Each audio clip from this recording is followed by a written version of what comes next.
दोनों ही तुम्हारे हैं।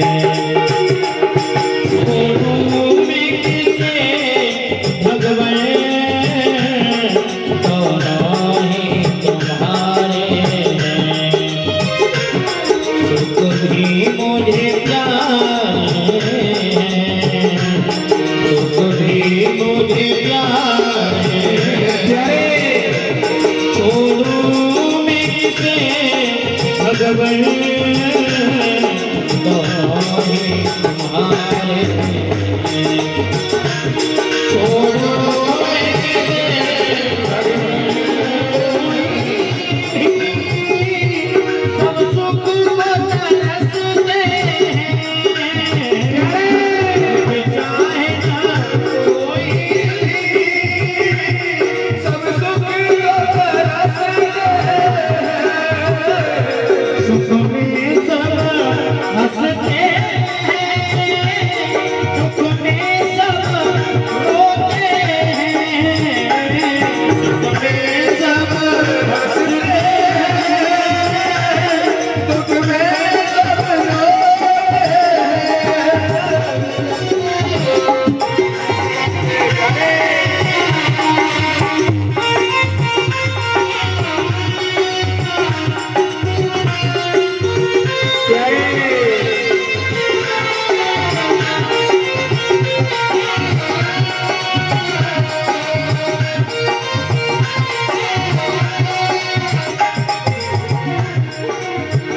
मैं कैसे कहूँ मुझको, ये तेरे यारों दे दो। मैं कैसे कहूँ मुझको, ये तेरे यारों दे दो। जो भी तेरी मर्जी है, मर्जी से वो दे दो। जो भी तेरी मर्जी है, मर्जी से वो दे दो। मर्जी से वो दे दो।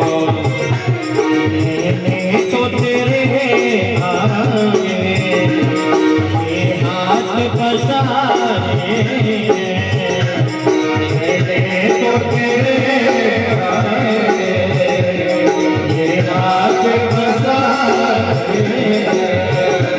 छोड़ूं मैं किसे भगवान,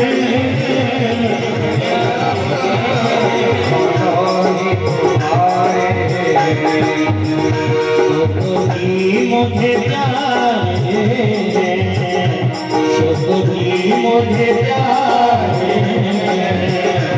छोड़ूं मैं किसे भगवान, दोनों ही तुम्हारे हैं। छोड़ूं मैं किसे भगवान, छोड़ूं मैं किसे भगवान, दोनों ही तुम्हारे हैं। छोड़ूं मैं किसे भगवान, दोनों ही तुम्हारे हैं। आज के आनंद की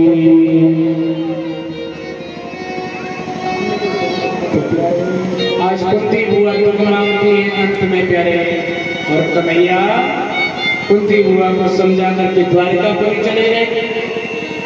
इधर में उत्तरा के गर्भ से जिस बालक का जन्म हुआ उस बालक का नाम परीक्षित पड़ा।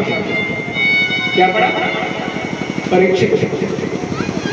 अभिमन्यु का पुत्र परीक्षित राजा ऋषि कहलाया। कौन था? राजा ऋषि कहलाया, यानी कि महात्मा की तरह से उसका आचरण था। यानी अंतर्गत और उधर में जब भगवान उस धराधाम को छोड़ करके गए तो इधर में पांडव भी स्वर्गारोहण के लिए चले गए। राजा परीक्षित बनाया किसको? परीक्षित। परीक्षित जी का राज्य करने के बाद में पांडव चले गए स्वर्गारोहण के लिए। ये सुंदर चरित्र है प्यारे। लेकिन इसमें एक चरित्र ये भी है कि जो अश्वत्थामा है वो आज भी जीवित है। कौन है? अश्वत्थामा। आज भी जीवित है।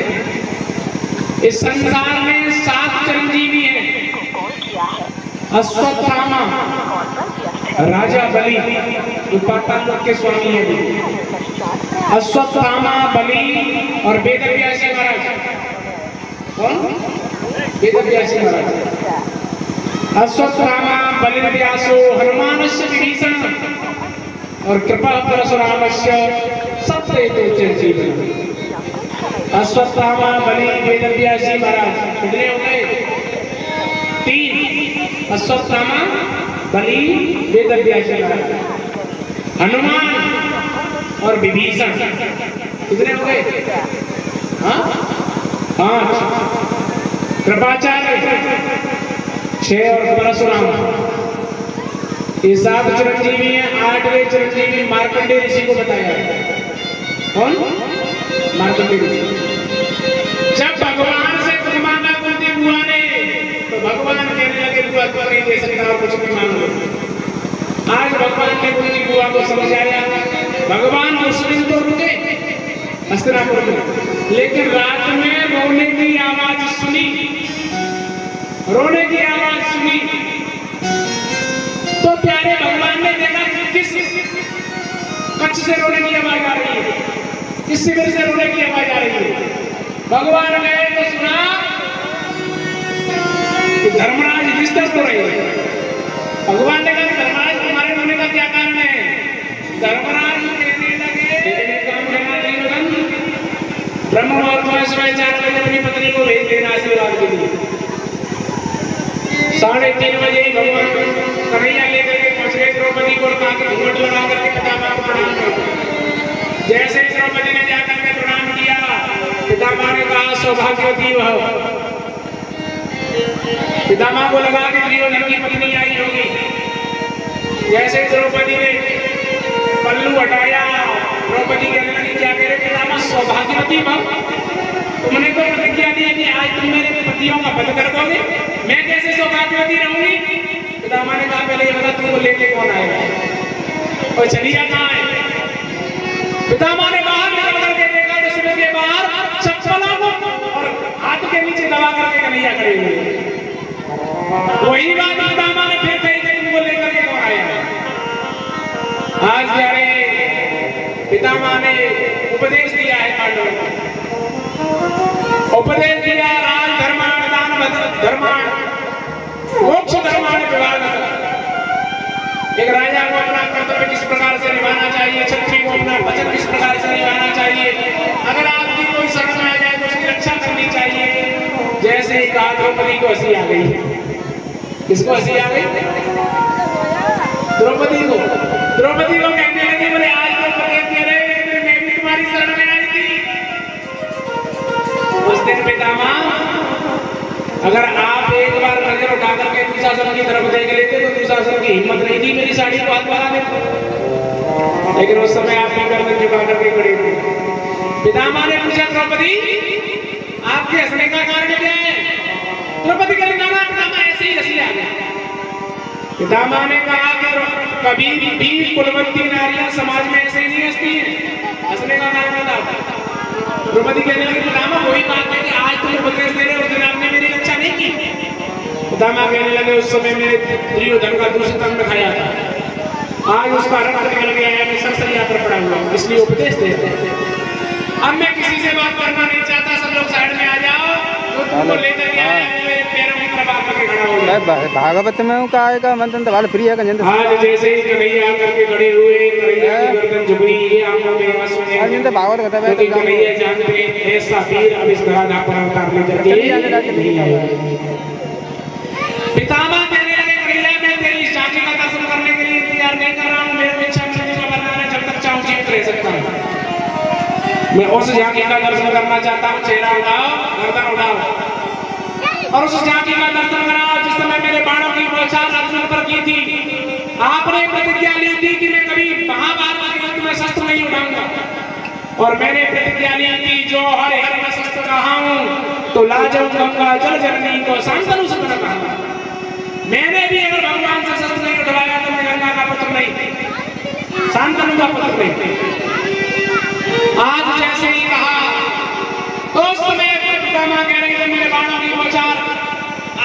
अर्जुन के ऊपर की थी, रथ टूट गया, भैया निकल गया, मेरे 2-4 बाण अर्जुन ने मारे।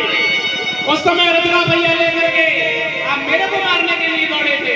इस प्रकार से एक सिंह जो गजराज के ऊपर आक्रमण करता है, आपने मेरे ऊपर आक्रमण किया। बस प्रभु उसी झांकी का दर्शन करना चाहता है। यदा यदा हि धर्मस्य ग्लानिर्भवति भारत। हे प्रभु, आप उस झांकी में दर्शन दीजिए। आज कन्हैया की आंखों में आंसू थे और प्यारे आज कन्हैया ने पितामह से कहा, पितामह अगर मुझसे कोई गलती हुई हो तो माफ करना। लेकिन पितामह कहने लगे, कन्हैया आपने भी प्रतिज्ञा ली थी, मैंने भी प्रतिज्ञा ली थी। आपने मेरी प्रतिज्ञा रखने के लिए अपनी प्रतिज्ञा करो। हे कन्हैया, आप मेरे सामने खड़े रहो, अब मैं शरीर को छोड़ना चाहता हूं। और आज 11 श्लोकों में पितामह भीष्म ने कन्हैया की स्तुति की है। आज कन्हैया कहते हैं, इतना तो करना स्वामी जब प्राण तन से निकले। हे कन्हैया, आप इतनी कृपा कर दो, आप हमारे सामने खड़े रहो, जब प्राण छूटे तो आप सामने ही हैं। एक बात याद रखना प्यारे, ये स्तुति पितामह भीष्म की नहीं है, ये स्तुति हम सबकी है। जब शरीर छूट रहा हो तो क्या हो, कन्हैया सामने। यमुना का बंसी बट हो, मेरा सावरा निकट हो, जब प्राण तन से।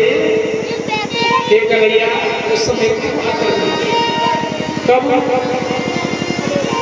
जब बुढ़ापा आए तो कोई रोक ना सका। हे कन्हैया, उस वक्त जल्दी आना, नहीं श्याम भूल जाना और अकेले बताना, राधा को संग लाना जब प्राण तन से। हे कन्हैया, इतना तो करना स्वामी जब प्राण तन से निकले। हम सब लोग कन्हैया से इसी वचन के माध्यम से स्तुति कर लेते हैं और प्यारे अंतिम में हम सबसे यही प्रार्थना बड़े भाव से करेंगे। जय जय।